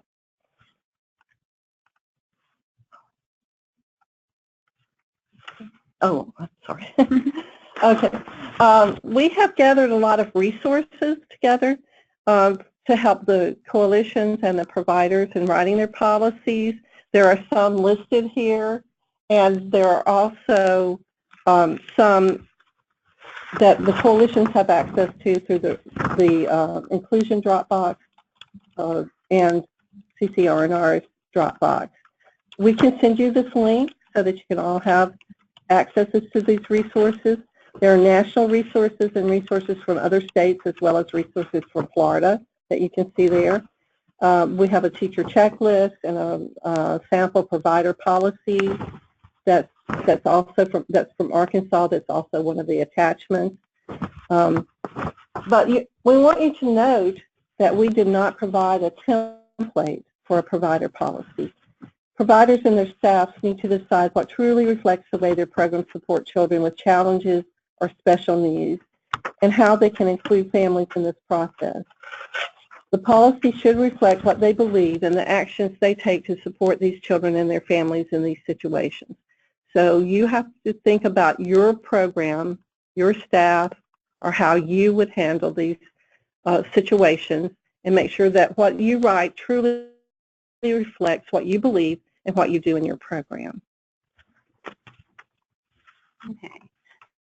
So we're just about finished here, but I wanted to take a minute to talk a little bit about the specific school readiness program requirements for school readiness providers to have this written expulsion policy. So again, the requirement itself is that anybody who is contracted to be a school readiness provider must have a written policy regarding discipline, as well as they have to have a policy regarding expulsion. A lot of programs incorporate their expulsion into their discipline policy, or already have a discipline policy or a behavior policy or a parent handbook or something of that nature that already addresses all of these issues in it. We're not asking that you retitle those policies or that you restructure them. If they're all in one, that's fine. That is perfectly fine. But what you'll want to make sure that you do is you have a copy of whatever your policy is on hand for when DCF or the local licensing agency comes out to do that annual school readiness inspection, because they'll want to see that. And so if it's not titled expulsion policy, then you'll just want to give them a copy of your behavior handbook or your discipline policy or wherever that is included, and point them to the section that shows, here's my policy regarding expulsion, dismissal, and suspension of children in care. This is where I talk about it.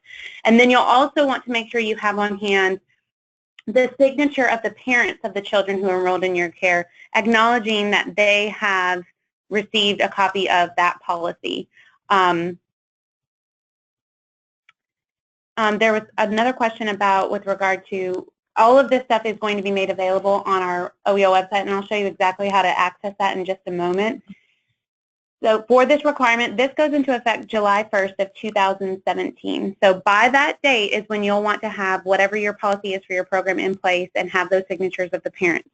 As Sunny was mentioning, these sections that we were talking about that are advised to be put into your policy, the intent, the purpose, the reasons for dismissal and expulsion, none of those are required. They're best practice. It's what a parent would be looking for when they're coming to you and asking, well, how do you handle this situation? These are the things that are good to have in your policy to explain what your program does and what your program believes in. So like Sunny was saying, we didn't provide a template for an expulsion policy because we truly want your policy to reflect your program's values and beliefs and what is in the best interest of your program and the children that you serve. So again, that compliance date is July 1st of 2017. I'm going to go through a couple of these questions and address them real quick. Someone asked if if you were okay to use this terminology without it being a problem. The sample language that we've provided in this PowerPoint, you're welcome to utilize it again. However, we want your policy to truly reflect the culture and the beliefs of your program and what's going to suit your program. So if that's the case, then you are welcome to incorporate it into your program's policy.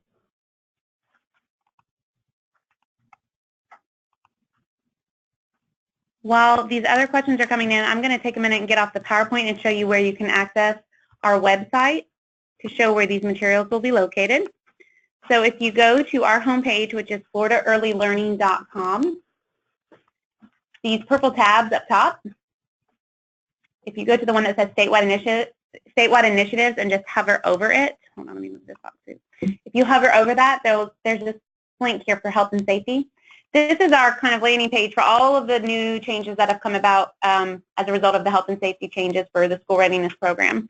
So this is where we are going to put all of this information regarding expulsion. We'll create a folder down here by these links that is entitled Expulsion, and so that will link you to all of the resources directly. It will have a copy of the PowerPoint. It will have one of the recorded sessions of the webinar. So once all of the webinars are completed, we will be posting all of this information on that site so that you can access it in the future for reference. Additionally, there have been some questions coming in regarding credit for this, for in-service purposes.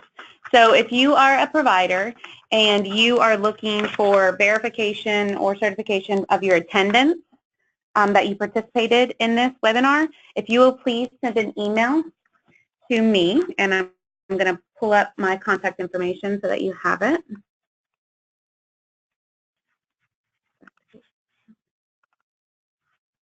Here's the contact information for myself, Sunny, and Aaron. If you're interested in receiving that letter saying that you participated in the webinar, if you'll send me an email to molly.grant@oel.myflorida.com. And in that email, please state your name and the name of your facility. After all the webinars are completed, I'm going to pull all of the attendance reports so that we can verify attendance and participation. And then letters of participation will be sent out to you showing the date, the time of the webinar, and the time of participation so that you can keep that in your file for your in-service training purposes. I'm going to place you guys on a brief hold so we can go through some of these questions, and then we'll be right back.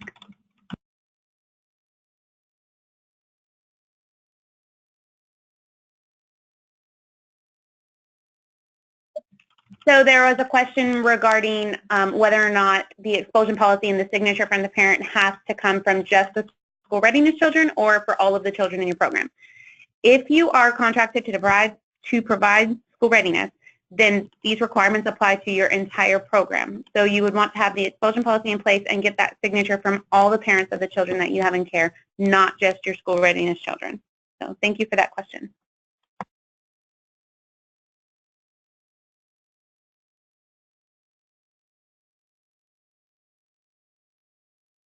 So the next question was, we have a discipline and suspension policy together in the handbook, but they do not expel children. So if that's the case, then that is your expulsion policy. Your policy is that you do not expel children. So you would not expel children for whatever reasons.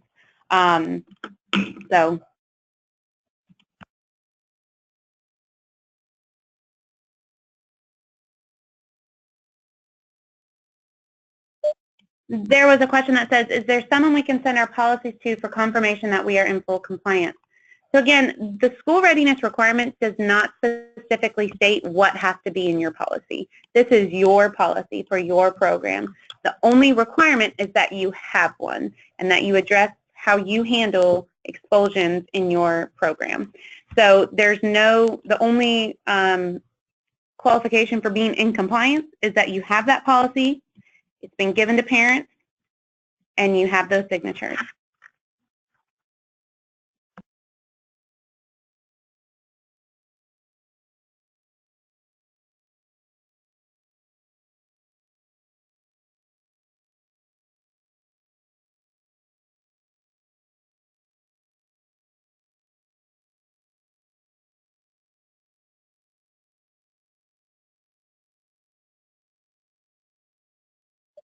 So the next question is if the information is in the handbook, when the parent signs off on the handbook, is this sufficient? Yes. So you would want to maintain that signature stating that they've received that handbook.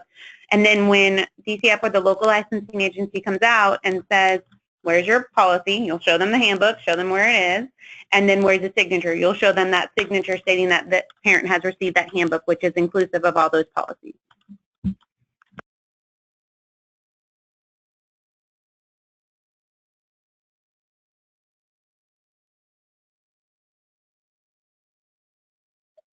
So the next question is whether or not the signature needed to be dated. There is no specific requirement that that's dated. However, it does apply starting July 1st of 2017. You'll want to make sure that you have the signature from parents for all of the children that are currently in your care, as well as any children who come on new. So you will need to get signatures from the children who are currently at your program, and then moving forward, you'll want to give them that information upon enrollment and get that signature upon enrollment.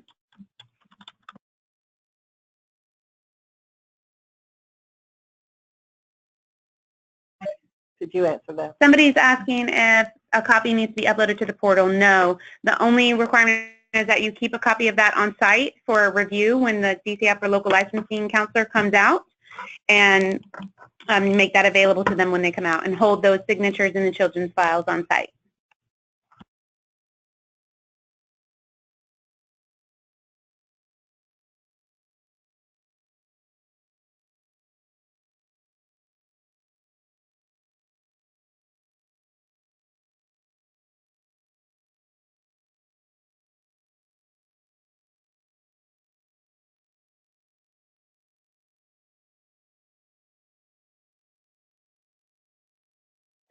People are asking again how they can receive in-service credit for this. So what you'll want to do, please, is to send an email to me, Molly Grant. My email address is online, but I'll say it just in case. It's Molly, M-O-L-L-Y, .grant, G-R-A-N-T, at oel.myflorida.com.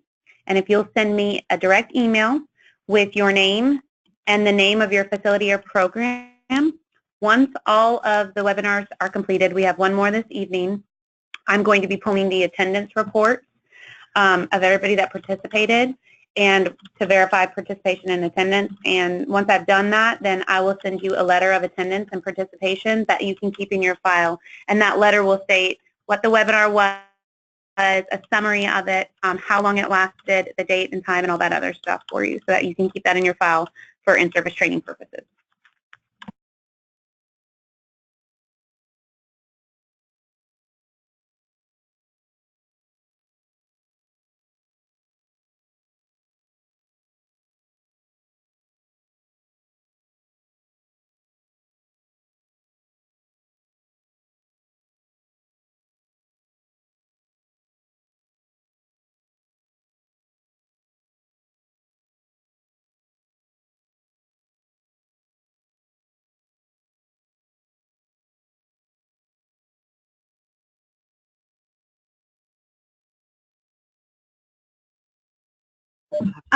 Somebody's asking, can we have the handbook just online and let the parents know at the time of registration and get the signature, or we must give it to them on paper?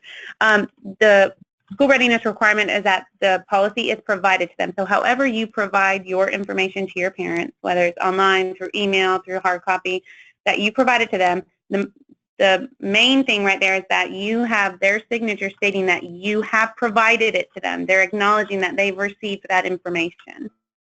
So that's what you want to maintain.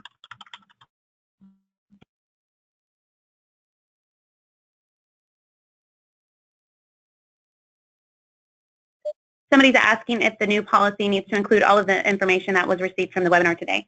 Again, I'm going to state The requirements don't specify exactly what has to be in your policy. Your policy is your policy, and it needs to be created to fit your program. The information that we provided today is much more targeted to best practice, and it has the aim of preventing and limiting expulsions where we possibly can, but that is by no means a requirement for you to prevent expulsion in your program. If that's your policy that you choose to expel children, then that is your policy. So again, the requirement doesn't state you have to have anything specific in there, but that you do need to address it and that you need to provide that to parents so that they're aware of what your policy is.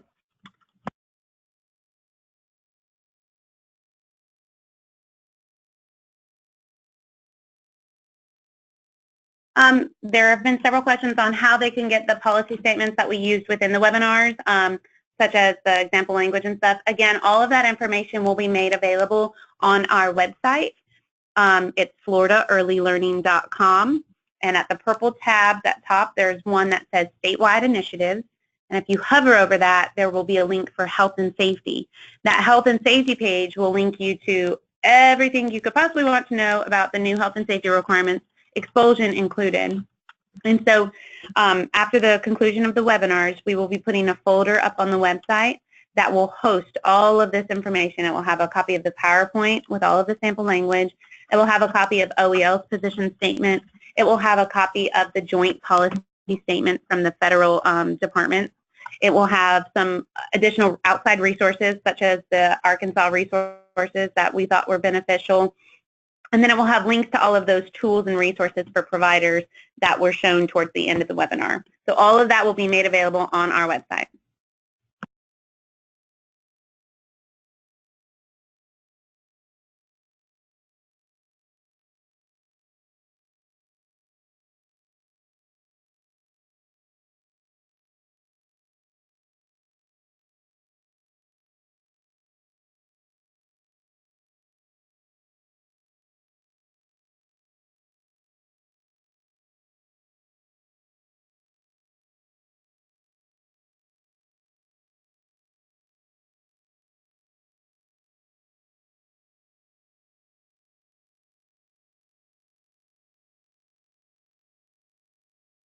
So the next question was, for the expulsion policy, is this mandatory for all providers or just as a school readiness?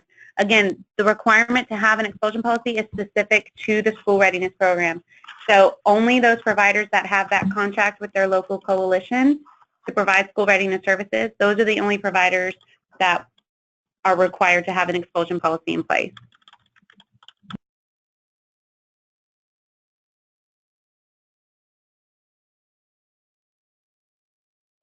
The next question was, if we have questions or concerns after the webinar, can you contact any of us, or should you contact your Early Learning Coalition? You can contact us or your coalition, whichever you would prefer.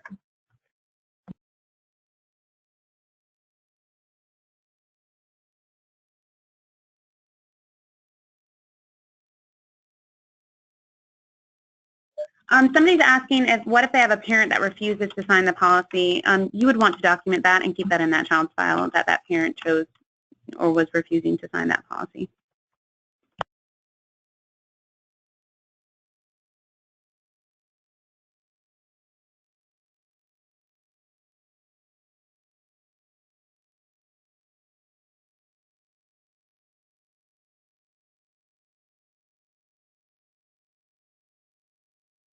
There are a couple of questions with regard to how we get the information to do in-service credit. If you will please, again, send an email to the email that's on screen, molly.grant@oel.myflorida.com. And in that email, please include your name and the name of the program or facility that you work at or are an owner of or whichever. And when we pull the attendance records for the webinar itself, we'll cross-reference those and then issue you a letter of participation and attendance.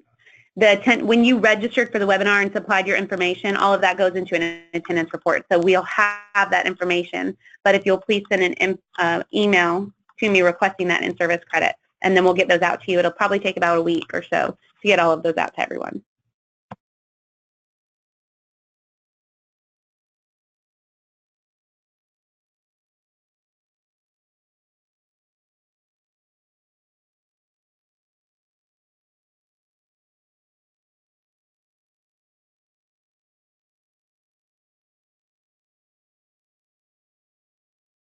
The next question is termination the same as expulsion? Yes. And that's what we were saying towards the beginning. A lot of providers use the term suspension, expulsion, termination, dismissal. They use those interchangeably, and that's okay. We were just trying to provide a little bit more in-depth knowledge on what each of those actually is. But that's okay if you refer to yours as a termination policy, or if it's, this is how we deal with suspension or dismissal of children from our program. That's okay. We just wanted to bring light to the true differences in those terms.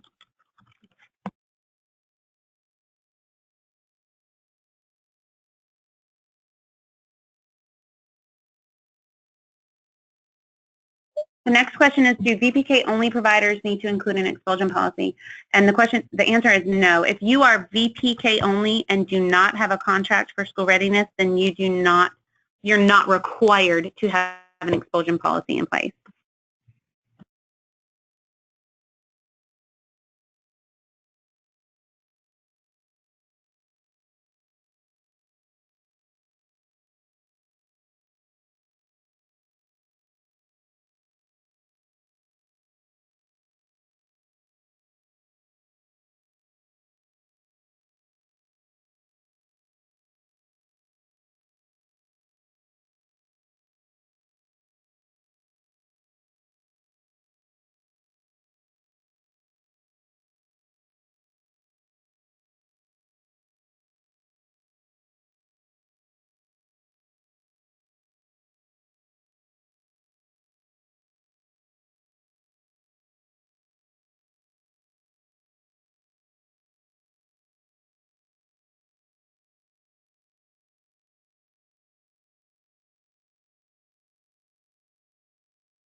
The next question is, are SR parents notified that they will be going to schools that have expulsion policies and rights?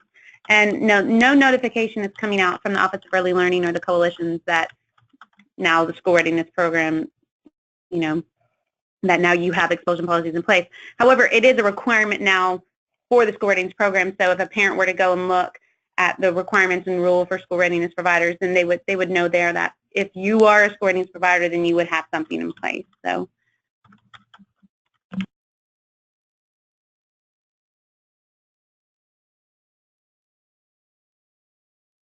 Someone asked that I mentioned another session. Do we need to attend the next one for additional information? No, we're doing one more session this evening, but it's all the same information. We just held a series of 4 of them so that if you couldn't attend at one time, you could attend at another one. And I'm sorry, I should have said this a second ago. We are done with the information. We're just staying online to answer additional questions that come in. So if you would like to leave the webinar, you are welcome to exit the webinar. Thank you so much for your time and participation. We truly appreciate you taking the time out of the day to listen in and hear about some of these best practices that are out there to help support children and families in your care. So thank you very much. And we are going to stay online for about 10 more minutes and answer some more questions.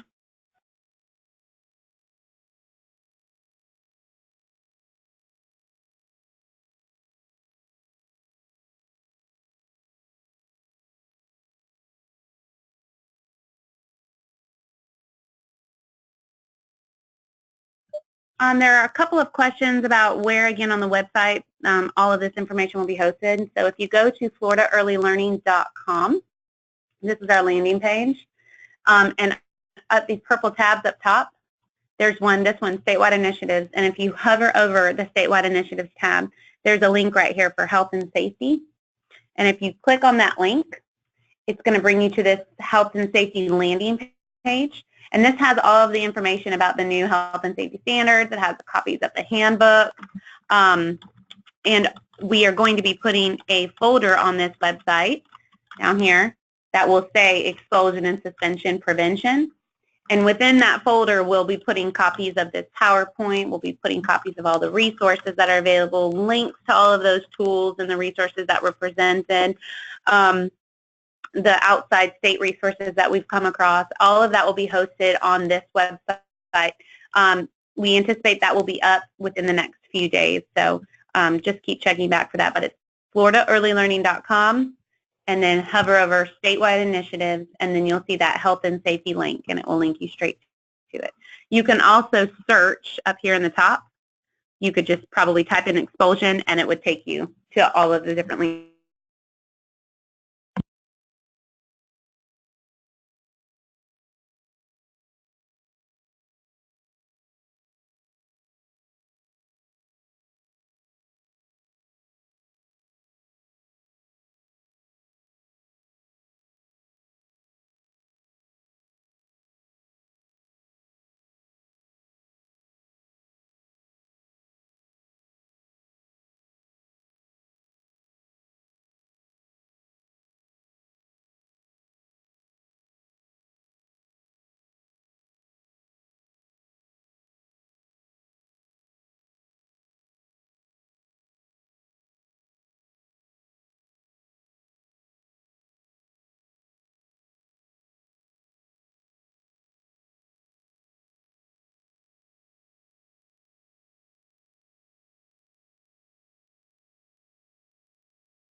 So it looks like the only question left that has come in is what happens to the child if the child is expelled because of parent behaviors?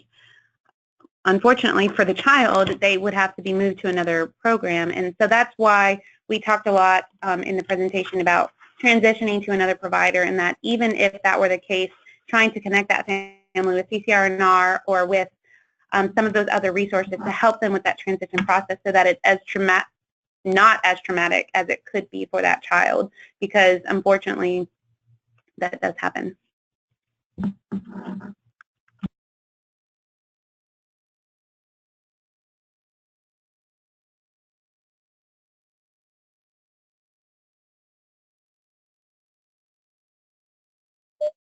And we don't see any other questions coming in, so thank you again for all of your participation. We hope you have a great rest of your afternoon. Thank you.